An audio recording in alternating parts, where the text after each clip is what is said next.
어른이 되었어도 내가 향해 가는 고통에 준비가 더 잘 되는 것은 아니구나.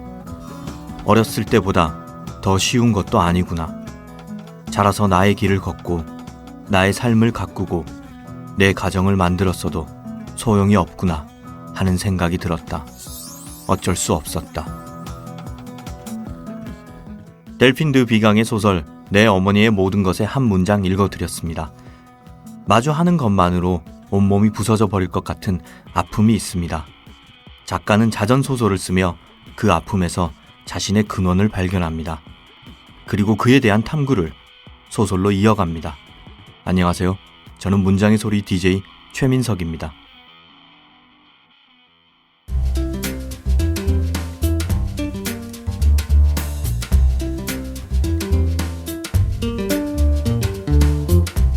노크 없이 여는 방문.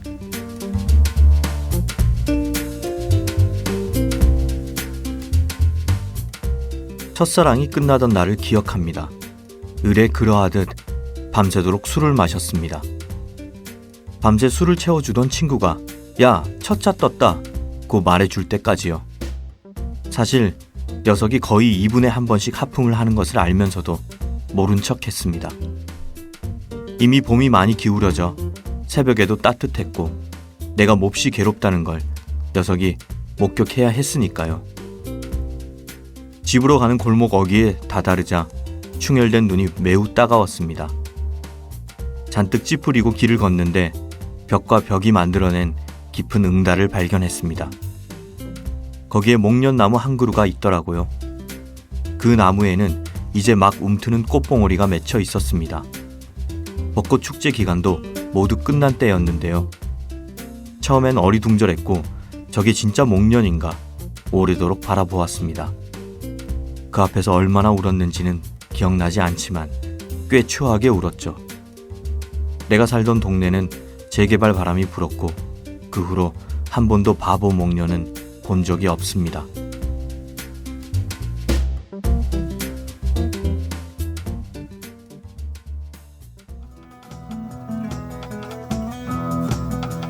저 하늘 한가운데 내가 보여 바람 닮은 새처럼 날아오를래 저 너머 그곳에 내가 숨겨놓은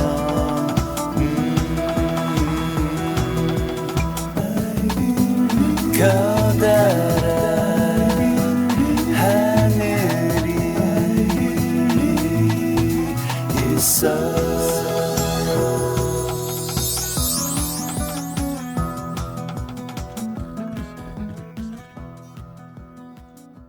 오늘 작가의 방을 찾아주신 손님은 최근 슬픔의 뼈대라는 시집을 출간한 곽효한 시인입니다. 선생님 안녕하세요. 네, 선생님 안녕하세요. 네, 안녕하세요. 반갑습니다. 네.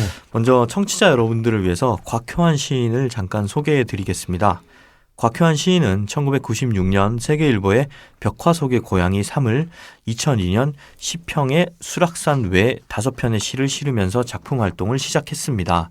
시집으로는 인디오 여인, 지도에 없는 집이 있고 연구소로 한국 근대시의 북방의식 등이 있습니다. 2013년에 애지문학상을 수상했고 현재는 대선문화재단 사무국장으로 재직 중입니다. 맞습니까? 예, 저에 대해서 상당히 꼼꼼하게 조사를 하신 것 같으네요. 저희 또 이 강지혜 작가가 뒷조사 하나는 또 철저하게 하고 있습니다. 예, 예. 작가의 옷을 벗고 앉아있는 느낌이 듭니다. 최근 시집이 나온 거 출간 굉장히 축하드리고요. 네. 예. 또 그림이 굉장히 또 미남자로 나와서 이것도 또 축하드립니다. 예, 제가 그렇게 생겼다고 계속 주장을 하고 있는데 주변 사람들이 잘 믿어주지 않아서 굉장히 실제로 안타까웠습니다. 닮았어요. 닮았는데 네. 오묘하게 실제보다 조금 더 잘생기게 나와서 완전히 안 닮았으면 이거를 가지고 안 닮았잖아라고 얘기하는데 닮았는데 조금 더 잘생기게 나와서 이 뭐랄까 약간 부럽다고는 해야 될까? 네. 좀 전에 밖에서 말씀하신 대로 시적 허용으로 하겠습니다.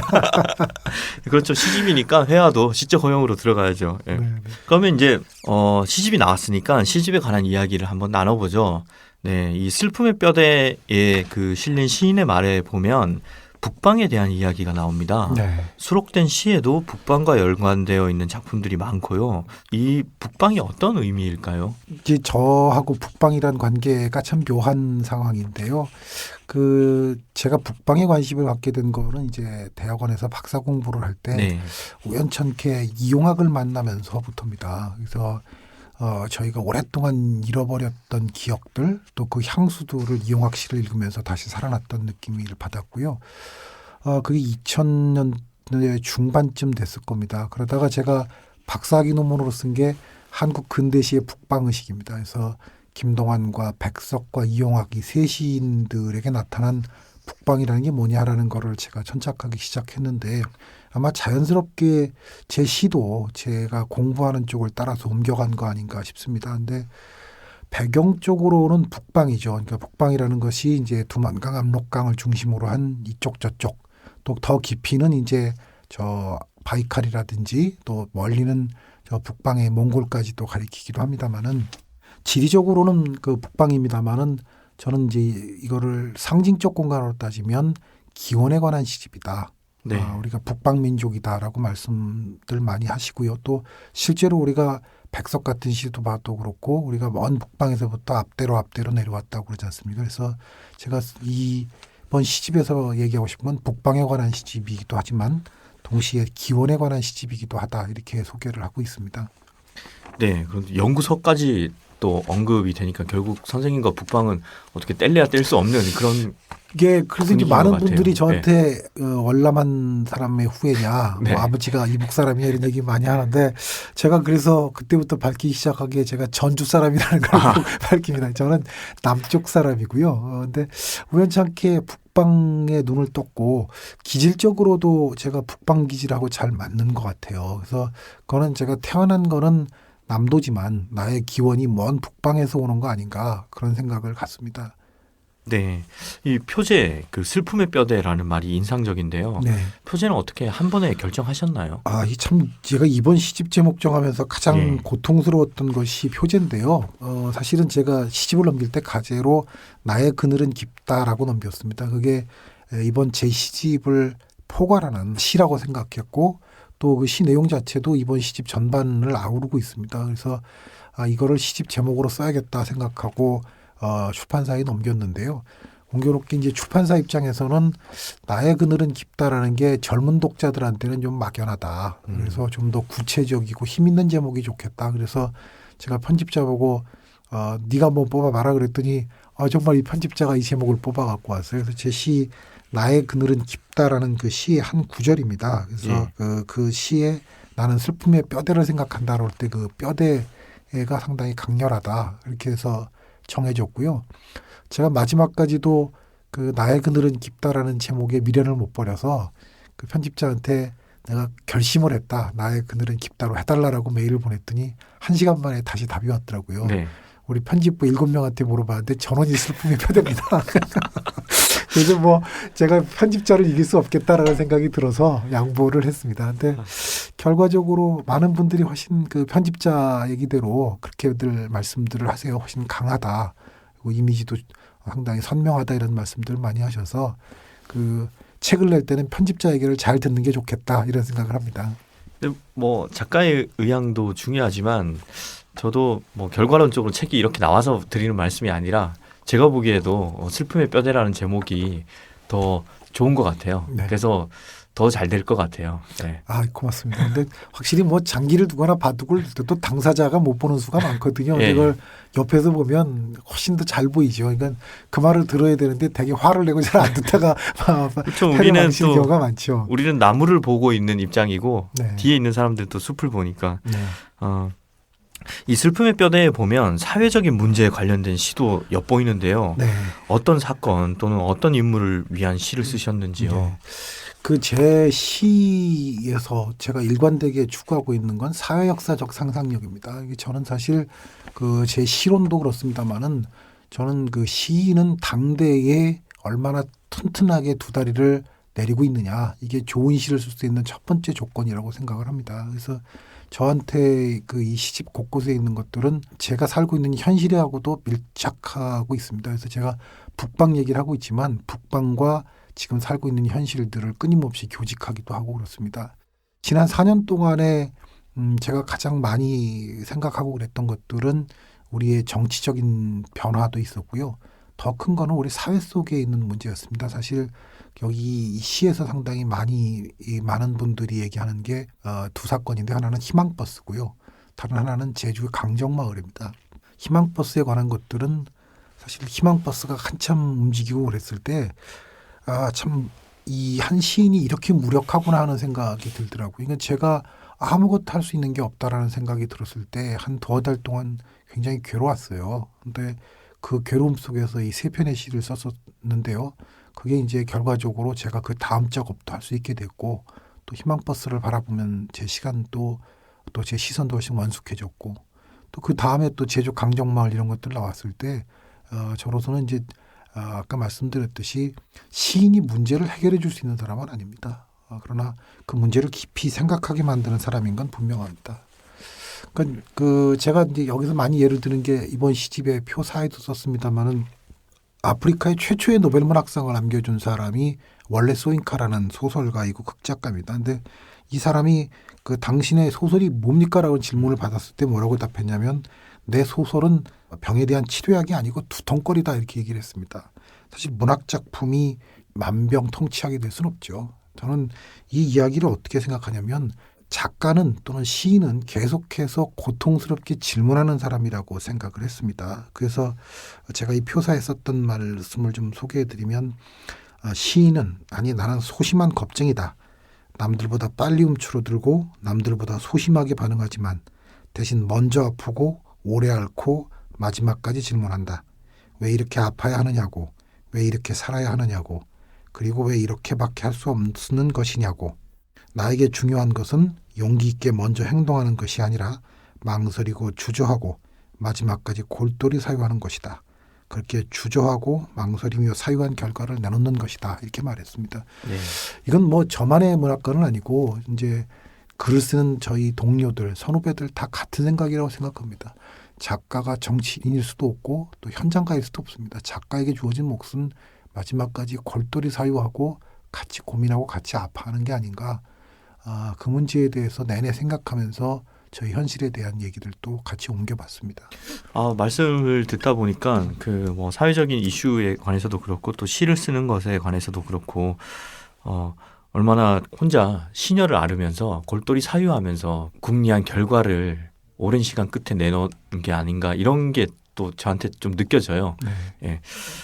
지금 또 시를 쓰시는 거에 대해서 말씀하셨지만 좀 더 여쭈자면 영감을 얻어야 되잖아요. 결국은 네. 영감을 어떻게 얻으시는 편이신지요? 글쎄 참 어려운 얘기인데 제가 네. 사실 그런 질문 잘 받을 때 선배님들이 쓰는 농담을 제가 똑같이 따라서 하는데요. 저한테 제가 그런 질문을 선배님한테 드린 적이 있어요. 언제 시적 영감이 떠오르세요? 그랬더니 원고 청탁서 받을 때 떠오른다. 막 이런 말씀하세요. 굉장히 현실적으로 맞는 얘기죠. 그래서 그다음 그럼 언제 글이 제일 잘 써지세요? 그렇게 여쭤봤더니 마감이 임박해지면 잘 써지고 가장 보람이 있는 때는 이제 원고료가 들어올 때다 이렇게 말씀하시는데 저는 그거를 시인이나 또 그 글 쓰는 사람한테 영감이라는 건 특별한 존재가 아니라 늘 자신이 살아가는 삶 가운데서 끊임없이 자기와 대화하고 또 사유하는 가운데서 생기는 거 아닌가 그런 생각을 하게 됩니다. 아마 그 선배님도 저한테 같은 의도에서 얘기해 주셨다고 생각하고요. 그러나 분명한 거는 마감이 임박하면 잘 써지는 건 분명합니다. 힘들게 잘 써지지 않나요? 그렇습니다. 역시 뭐 네. 사람이 쫓기는 듯 해야지 뭐가 그렇죠. 되는 것 같아요. 마감이 없을 때는 이제 쓰고 싶은 게 있으면 즐겁게 잘 써지는데 네. 마감이 있을 때는 속도는 굉장히 빠른데 굉장히 고통스러워서 저도 약간 그래서 마지막 농담이 그런 게 있어요. 네. 제 선배님한테 선배님 글을 어떻게 쓰세요? 그랬더니 왼쪽에서 오른쪽으로 쓴다고 하시더라고요. 일본으로 가면 위에서 밑으로 이렇게 되겠네요. 현재 또 대산문화재단에서 근무하고 계시잖아요. 네. 거기서 또 어떤 일 맡고 글쎄 계시죠? 이제 대산문화재단이 하는 일은 우리 문학을 좀 더 활성화시키고 또 한국 문학을 세계인에 알리는 작업들을 하지요. 그래서 많은 분들이 사랑해 주시는 대산문학상에서부터 시작해서 그 청소년 문학상 또 이 다양한 우리 문학에 대한 일을 하고 또 매년 외국의 많은 한국 문학 작품을 소개하고 이런 일들을 대산문화재단에서 하고 있습니다. 근데 그럼 저는 뭘 하느냐? 근데 사실 많은 분들이 제가 그 일을 다 하는 것처럼 말씀하시는데 그렇지 않고요. 저는 거기서 작은 일을 합니다. 이제 어느덧 오래 근무하다 보니까 그렇게 일하는 현장에 있는 후배들에게 잔소리하는 일을 제가 제일 잘하고요. 그 다음에 이제 대산문화재단도 조직이니까 앞으로 5년 후, 10년 후에 대산문화재단이 어떤 일을 할 것이냐 하는 그 미래에 대한 그림을 그리는 일, 그런 일들이 이제 저한테 많이 주어진 일이라서요. 굉장히 재미없는 직장 생활을 하고 있습니다. 아니, 저는 또 아까 농담하셔서 어떤 일 하시나요? 그러니까 아니 뭐 전화 받고 커피 타 마시고 뭐 이런 대답하실 줄 알았는데 굉장히 이번에 또 진지하게 답변해 주시네요. 예, 너무 제가 예측 불허인가요? 아니 버라이어티에서 좋습니다. 감사합니다. 혹시 근무하시면서 또 보람 느끼실 때도 있을 때잖아요. 가장 보람 느낄 때는요. 그 좋은 후배들을 만날 때 가장 보람을 느낍니다. 사실은 이런 말씀드리면 좀 거짓말이라고 느낄지 모르겠는데 제가 이근배 선생 만났을 때 그런 걸 여쭤봐요. 선생님 언제 가장 보람될 때라고 느끼세요? 그랬더니 당신이 가르친 제자들이 자기를 뛰어넘었다고 느꼈을 때 가장 즐겁고 보람차다라고 말씀하시는데 저는 가장 즐거울 때가 이제 가끔 재단에 있으면 우리 밖에 있는 김경주 시인 같은 젊은 시인들 또는 젊은 작가들 만날 때 또 더 즐거울 때는 대산 청소년문학상을 받았거나 대산 대학문학상을 받은 사람들이 등단을 하거나 아니면 대학문학상 받은 작가가 김혜란 씨처럼 아주 저보다 월등한 작가가 되어 있을 때 이럴 때 굉장히 즐겁고 보람을 느낍니다. 그래서 저는 문학은 혼자 하는 일인 거긴 하지만 문학을 이야기하고 같이 누리는 거는 여럿이 함께 누리면서 같이 앞으로 간다 하는 생각들을 내내 합니다. 네, 지금 이제 또 시인으로 시를 쓰시면서 대선문화재단에서 또 문학도 담당하시면서 근무를 하고 계신데 이건 안 여쭤볼 수가 없는 것 같아요. 네. 시는 언제 처음 접하게 되신 건지요? 이게 뭐 의미가 다양한 거죠. 시를 이제 본격적으로 읽은 것도 해당되는 거고 뭐 본격적으로 쓴 것도 해당되는 거고 그냥 네. 굉장히 광의의 질문입니다. 저는 사실 문학에 접어든 거는 굉장히 어이없는 거였는데요. 제가 고등학교 2학년 때에 저희 국어 선생님을 굉장히 제가 좋아했습니다. 아마 비평하셨던 분인데 그게 유명한 분 아니었는데 이분이 어느 날 들어오더니 제 짝한테 너 요즘 무슨 책을 읽냐 그렇게 묻더라고요. 근데 제 짝이 자기 최인원의 광장을 읽는데요. 그 선생님이 제 짝 보고 야 너 굉장하다 그러고 엄청 칭찬을 해 주시더라고요. 제가 그날 바로 돌아가는 하굣길에 최인원의 광장을 사서 읽는데 선생님 혹시 여선생님 아니 남자 선생님이었습니다. 아 진짜요? 예, 근데 머리가 깨지는 줄 알았습니다. 네. 세상에 이런 책을 읽는구나 하는데 그 다 읽고 났었을 때의 묘한 쾌감이 있었습니다. 아마 그래서 제가 어렴풋이 문학에 대한 꿈을 가졌고 그때 그 선생님이 굉장히 시인들을 좋아하셔서 수업 시간마다 당신이 좋아하는 시인들을 쭉 얘기를 하셨거든요. 그때 그분이 말씀하셨던 게 김수영이었습니다. 그래서 제가 김수영을 처음 읽었고 대학 때도 내내 김수영에 많이 심취해서 지냈던 것 같아요. 그리고 습작을 시작한 건 대학교 1학년 때부터입니다. 근데 제가 대학 다녔던 시절에는 80년대였고 민중의 시대였기 때문에 저도 똑같이 민중시를 썼었습니다. 근데 지나놓고 보니까 그때 내가 너무 개성 없는 시를 배우고 개성 없는 시를 썼다라는 생각이 내내 마음이 아팠고요. 그래서 본격적인 문학 출발은 아마 그래서 좀 늦게 90년대 후반에 이렇게 출발을 하게 된 것 같습니다.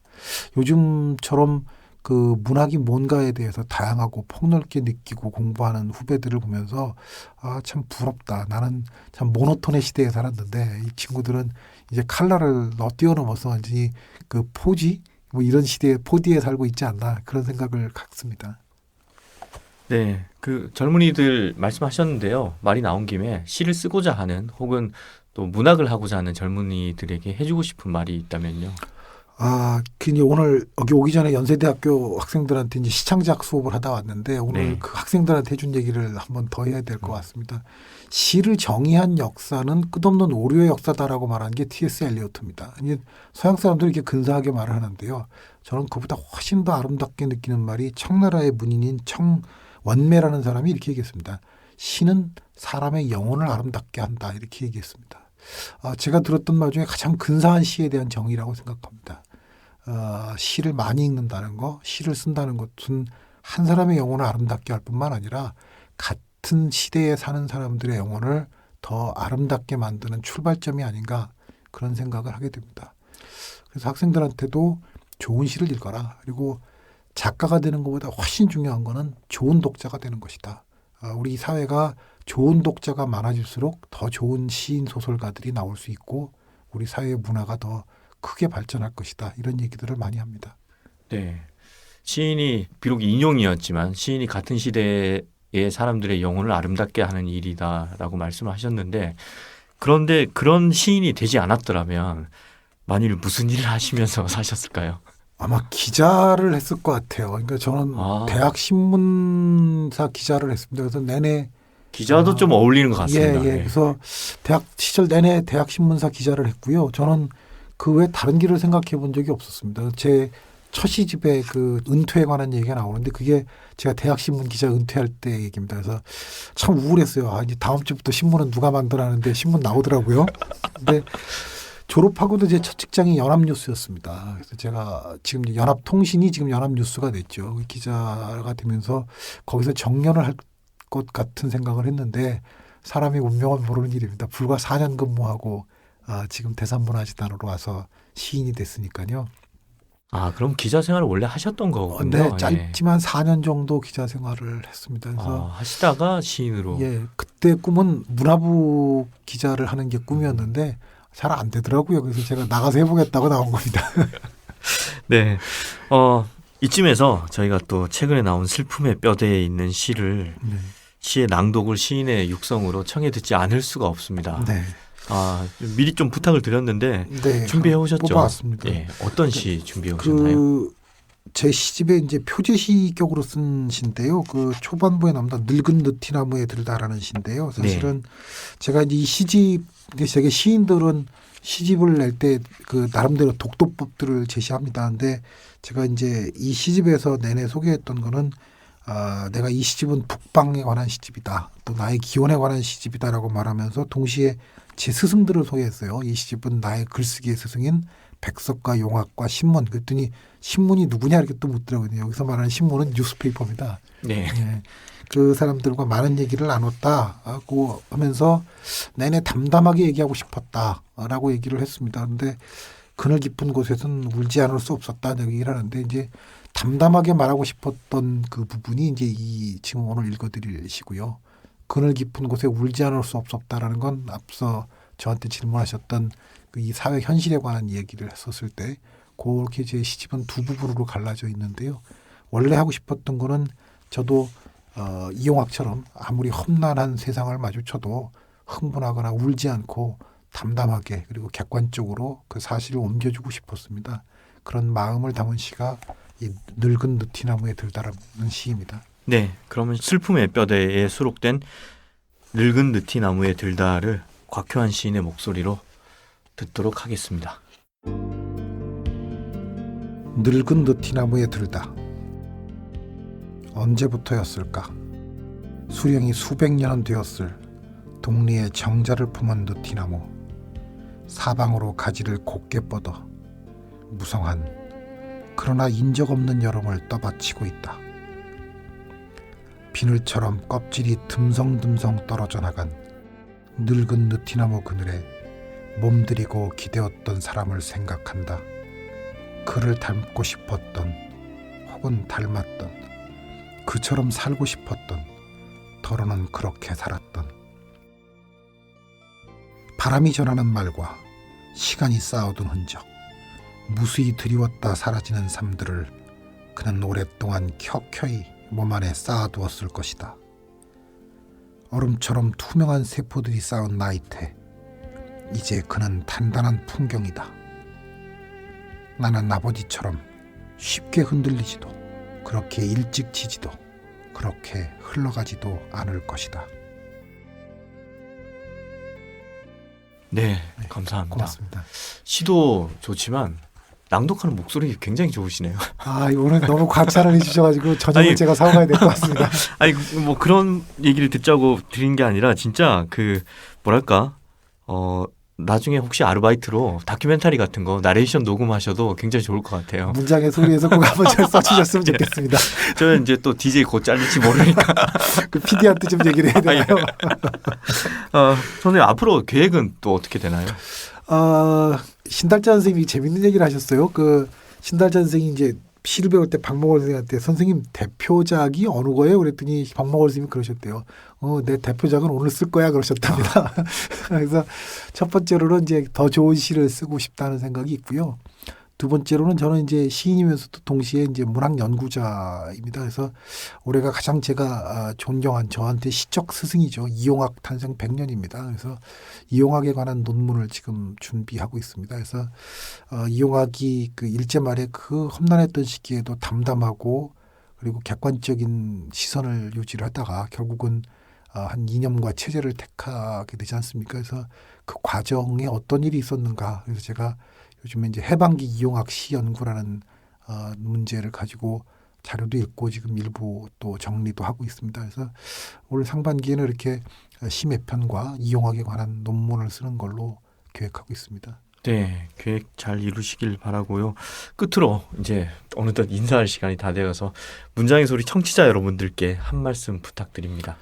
예, 제가 참 오랜만에 이 스튜디오에 왔는데요. 제가 너무 오랜만에 왔다고 생각을 했는데 문장의 소리 여러분들은 너무 오랜만에 문학을 찾는 일이 없었으면 좋겠다. 늘 이 문학과 함께 해주시고 우리 문학을 많이 사랑해 주셨으면 좋겠다. 저는 문학이야말로 한 사회를 끌고 가는 핵심적인 동력이라고 생각합니다. 그러니까 문자로 할 수 있는 유일한 예술이 문학이라는 거는요.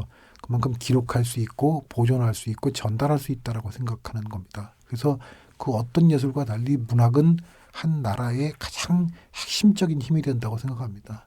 그런 핵심적인 힘에 사랑하고 아껴주는 독자와 그런 사람들이 없다면 얼마나 무력하겠나 하는 생각이 듭니다. 그래서 우리 문학 좀 더 많이 읽어주시고 사랑해 주셨으면 좋겠고요. 시간 나면 제 시집도 같이 읽어주시면 좋겠습니다. 네, 당연하죠. 아쉽게도 곽효환 시인과는 여기서 작별 인사를 해야 되겠습니다. 청취자 여러분들 신간 슬픔의 뼈대 많이 사랑해 주시고요. 선생님은 또 다음에 좋은 자리에서 뵙겠습니다. 네, 고맙습니다. 네, 오늘 나와주셔서 감사합니다. 안녕히 가십시오. 감사합니다.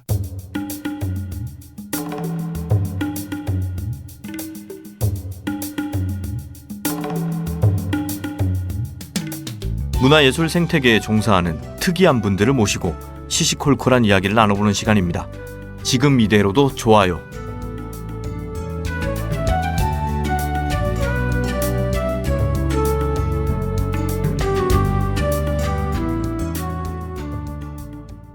오늘 모실 게스트는 음악 분야에 종사한다고 합니다. 혹시 힙합인가요? 오랜만에 우리 봉현 씨를 볼 수 있는 건가요? 아쉽지만 아니라고 합니다. 힙합도 좋지만 이번에는 우리 음악, 국악에 흠뻑 빠져보는 시간을 가지려고 합니다. 오늘 이 자리에 가야금 연주자 김지연님 나와주셨습니다. 안녕하세요. 안녕하세요. 네, 제가 청취자 여러분들을 위해서 잠시 정말 간략하게 소개를 하자면 김지연 연주자는 한국예술종합학교를 졸업을 했고요. 2006년 탕금 가야금 경연대회에서 문화부 장관상을 수상했고 2010년 김해 가야금 경연대회에서 최우수상을 수상했고 현재는 성금연류 가락보존의 가락타기 동인과 코리안 무드 호나의 멤버로 활동하고 있습니다. 맞죠? 예, 맞습니다. 네, 이건 제가 소개한 거는 굉장히 공식적인 이력서 같은 그런 소개고요. 직접 자기의 입으로 청취자 여러분들에게 자기소개를 포함한 인사 한번 부탁드립니다. 예, 안녕하세요. 저는 가야금하는 김지연이고요. 앞에 잘 모르고 왔는데 이제 특이한 예술가를 부르는 모르셨어요? 예, 잘 모르고 왔는데 어쩐지 저를 왜 부르셨나 했는데 네. 특이해서 부르셨구나. PD가 섭외를 했을 텐데 네. 특이하다는 얘기를 안 했군요. 이제 조금 알겠어요. 네, 이 자리에 나오신 분들은 일반적인 사람들은 나오지 않습니다. 네, 갑자기 편안해져가지고요. 역시 또 오늘 김지연 연주자께서는 오자마자 지금 아빠 다리, 양반 다리를 하고 녹음하고 있는 최초의 게스트입니다.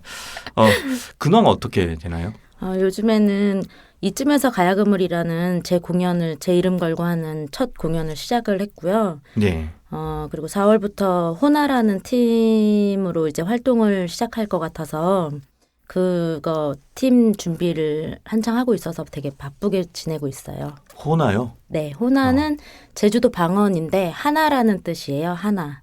근데 이제 어감도 예쁘고 그래서 그냥 만장일치로 제가 그냥 훅 던져봤는데 네. 다 잘 물어가지고 아, 그럼 호나라는 팀원들도 하나고 네. 청자들과 우리들도 하나다 이런 네, 느낌으로. 그런 아, 제가 오늘 사실 몇 시간 전에 제주도에서 올라왔거든요. 아 정말요? 네, 이 제주도 얘기라고 하니까 또 반갑네요. 네. 그리고 초반부터 이렇게 단도직입적으로 이런 말씀 여쭤서 죄송한데 네. 아, 이거 피해갈 수가 없어요. 대본에 있어. 어떻게 먹고 사시나요? 아 저요. 학생들을 주로 가리키고요. 그리고 이제 입시생들을 많이 가리키고 있고요.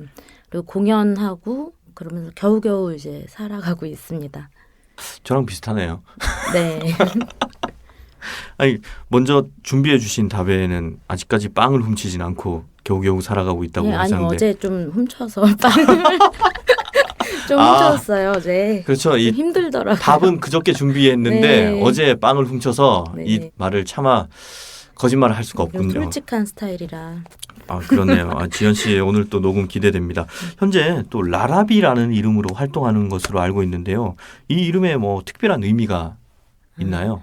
전 가야금은 김지연이라는 이름으로 활동하고 있고요. 예. 라라비라는 이름은 이제 일러스트 작가 잠산 작가님이 지어준 이름이에요. 그래서 라라비라는 이름은 그림을 그리거나 이제 제가 작곡하는 친구들이 이제 주변에 네. 많은데 작사도 좀 해요. 네. 동시같이 좀 시도 짓고 그럴 때 이제 김지연 말고 다른 이름으로 이제 활동하는 건 어떠냐 해서 지어준 이름이에요. 혹시 왜 본명으로 활동하시기에 약간 부끄러운 가사를 쓰시나요? 아니요, 부끄럽진 않은데 네. 제 이름이 좀 흔하니까 아, 이제 좀 라라비라는 게 저한테 어울린다 해가지고 이제 지어주신 이름이고. 그렇네요. 개성 있고 좋네요. 예. 네. 지연이란 부모님께서 지어주신 이름이죠? 안 물어봤네요. 아, 그래요? 네. 역술인이 지었을 수도 있는 거예요. 아무튼 부모님이나 역술인이 지어준 이름도 좋겠지만 라라비라는 이름도 개성 있고 본인이 또 지은 거니까 의미가 있어서 좋은 것 같아요. 네. 혹시 하루 일과는 어떻게 되나요? 전 직장인이 아니라서 이렇게 맨날 이제 다른데요. 스케줄이 없는 날에는 뭐 그냥 마음대로 일어나서 이제 자유롭게 활동을 하는데 보통은 이제 일어나서 연습실로 가는 편이에요. 왜냐하면 부모님이랑 사는데 눈치가 좀 보여서. 네, 부모님이 가금 연주하는 걸 싫어하시나요? 아니 그건 아닌데 이제 뭐 듣기 싫어. 아니 왜 그건 연주가 안 아닌데 되는 거야? 아침 일찍 일어나서 네. 바쁜 척하고 나가는 게 그렇죠. 좋아요. 이제 너무 이제 12시가 지났는데도 집에 있으면 그래야 뭔가 우리 딸이 생산적인 활동을 네, 하는구나. 그냥 굉장히 바쁘게 네. 휘몰아치듯 나가는 게 좋더라고요. 마음이. 휘몰이 장단?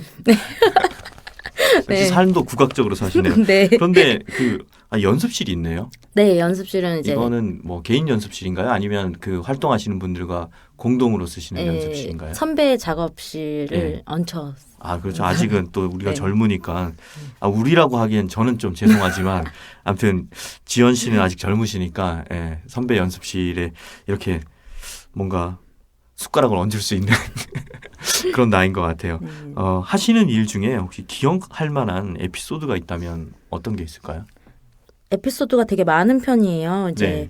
저는 이제 어릴 때부터 국악을 전공해서 되게 특별하다고 생각을 하진 못했지만 일반 국악을 전공하지 않은 사람들 입장에선 가야금이 되게 생소한 악기잖아요. 국악한다는 게. 네. 그래서 굉장히 재미있나 봐요. 그래서 여러 가지 에피소드가 있는데 그중에 하나 이제 말씀드리자면 이건 제 얘기는 아니고 후배 얘기인데 잠깐 보통 내 친구의 친구 이야기야, 후배 이야기야 그러면 그렇죠. 그게 저 좀 지켜주세요. 알겠습니다. 지켜주세요. 아무튼 후배 후배 이야기, 이야기인데 후배 이야기. 오케이. 네, 소개팅을 이제 나갔는데 이제 마음에 드는 남자가 있었던 거예요. 그랬는데 이제 너무 솔직하지 않아도 되고 좀 꾸며도 되는데 너무 네. 순수하고 순진했던 후배였던 거예요. 네. 그래서 그 남자분도 마음에 들어가지고 이제 어떤 영화를 좋아하냐. 그래서 네.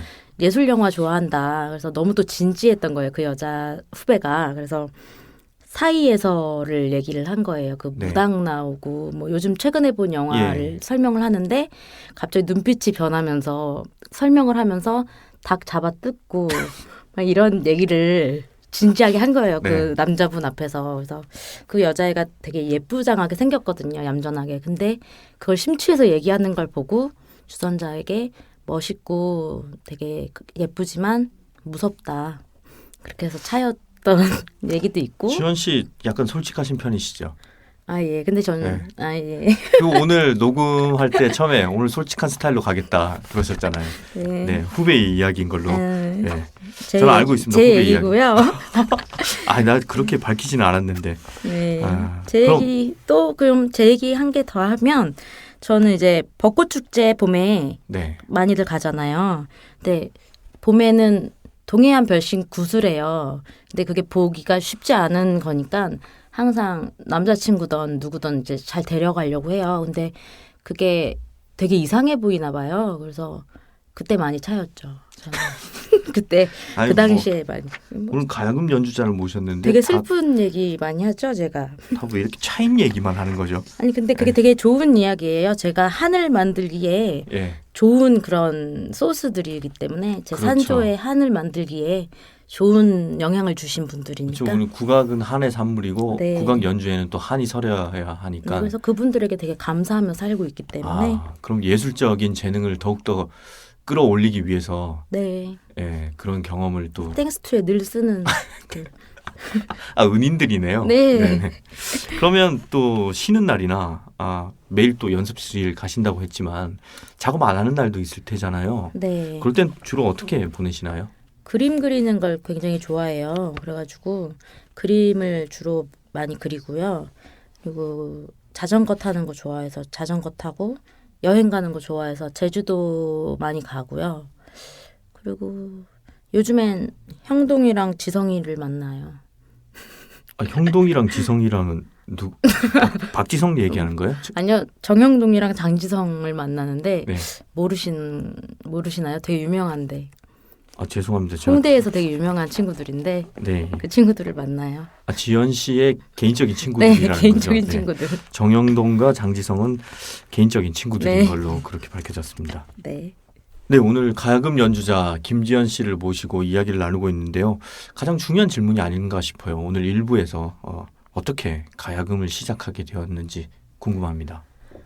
저희는 이제 외가 쪽이 다 음악을 하세요. 할아버지, 할머니, 엄마, 이모 이렇게 다 음악가신데 그래서 어려서부터 이제 제가 바이올린도 배우고 피아노도 이렇게 배워왔어요.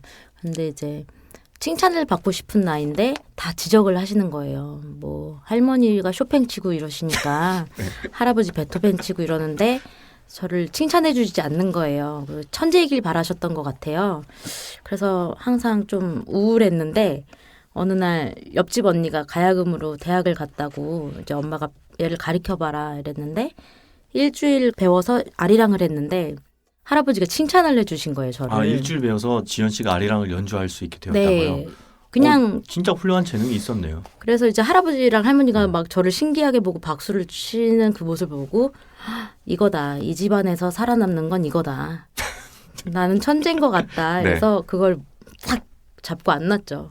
제가 이걸 해야 되겠다고 막 그랬어요. 그 뒤로 이제 쭉 여태까지 한 거예요. 20년 동안. 네, 그러면 그때가 몇 살 때였죠? 7살. 아니요. 그때가 8살?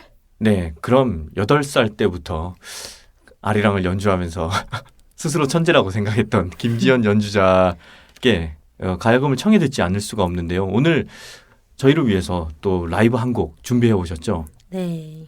어떤 곡 준비해 오셨나요? 오늘은 성금연유 가야금 산조를 들려드리려고 준비해 왔어요. 네, 그럼 성금 연주 가야금 산조 성금연유. 성금 연유 가야금 산조 네. 청해 듣도록 하겠습니다.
네, 감사합니다. 저는 정말 이 가야금 연주를 들으면서 과거로 돌아가는 듯한 그런 시간 여행을 한 느낌이었습니다. 손가락 핑거링이 굉장히 대단하세요. 아, 네. 감사합니다. 아무튼 우리 문장의 청취자 여러분들도 오랜만에 귀 호강을 하신 게 아닌가 싶습니다.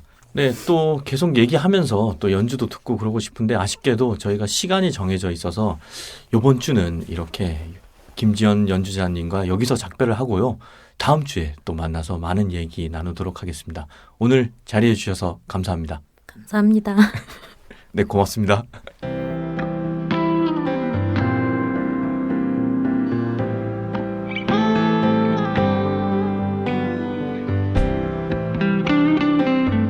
다음 시간엔 공개 방송으로 꾸며질 예정인데요. 서울 남산국악단과 문장의 소리가 준비한 흥미로운 공연과 이야기로 찾아뵙겠습니다. 많은 기대 바랍니다. 감사합니다.